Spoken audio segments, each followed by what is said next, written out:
Parliament committee workshop ప్రారంభోత్సవ కార్యక్రమంలో TDP జాతీయ ప్రధాన కార్యదర్శి నారా లోకేష్ పాల్గొని మాట్లాడారు. నాయకత్వం జోహార్ అన్న ఎన్టీఆర్, జోహార్ అన్న ఎన్టీఆర్. నానా ఇక్కడ చంద్రబాబు నాయుడు గారి నాయకత్వం ఒకటే ఉంటుంది. ఆయన మన సేనాధిపతి, మనందరం సైనికులమే, అది గుర్తుపెట్టుకోవాలి. వేరే నాయకత్వం ఉండదు ఇక్కడ. ఉన్నోద్యోగం పీకిచ్చేటట్టున్నావు స్వామి. అందరూ ఫోన్ల కింద పెట్టండి కొంచెంసేపు. మీకు వీడియో లైవ్లో దొరుకుతుందిలే స్వామి, ఎందుకు కంగారు. అందరికీ నమస్కారం. ఈ సమావేశానికి విచ్చేసిన మీ అందరికీ నా కంగ్రాచులేషన్స్. ఇది నేను ఎందుకు చెప్తున్నానంటే, పార్టీ అంటే కమిట్మెంట్ ఉన్నవారు కనుకనే ఈరోజు పార్టీ కమిటీలో మీకు మేము బాధ్యత కల్పిస్తాం జరిగింది. ఇక్కడున్న మిమ్మల్ని అందరినీ ఒక ప్రశ్న అడగాలనుకుంటున్నా. పార్లమెంట్ కమిటీలో మొదటిసారి కమిటీలో వచ్చిన వాళ్ళు చేతులు పైకెత్తండి. మొదటిసారి తెలుసురా బా, అది అడిగింది నేను. చేతుల కింద పెట్టండి. రిపీట్ అయిన వాళ్ళు చేతులు పైకెత్తండి. సో ఇక్కడ చూస్తే చేతుల కింద పెట్టండి. ఇక్కడ మీరు చూస్తే 83% మంది ఈరోజు పార్లమెంట్ కమిటీలో కొత్త వారు వస్తాం జరిగింది.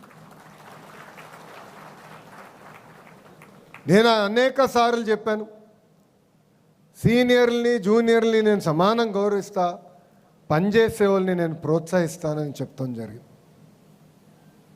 దానికి ఈరోజు మీరు ఒక ఉదాహరణ. దేశంలో అనేక ప్రాంతీయ పార్టీలు ఉంటాయి. ఆ ప్రాంతీయ పార్టీలు ఒకసారి ప్రతిపక్షంలోకి వస్తే ఎలాంటి ఇబ్బందులు ఎదుర్కొంటాయో మనందరం చూస్తాం జరిగింది. నేను ఎన్నోసార్లు చెప్పా, విశ్వవిఖ్యాత నట సార్వభౌమ స్వర్గీయ శ్రీ నందమూరి తారక రామారావు గారు ఏ ముహూర్తంలో ఈ పార్టీ స్థాపించారో నాకు తెలియదు, కానీ భారతదేశంలో ఏ పార్టీకి లేని కార్యకర్తలు ఒక తెలుగుదేశం పార్టీకే సొంతం అవుతారు. మన బలం బలగం మన కార్యకర్తలు.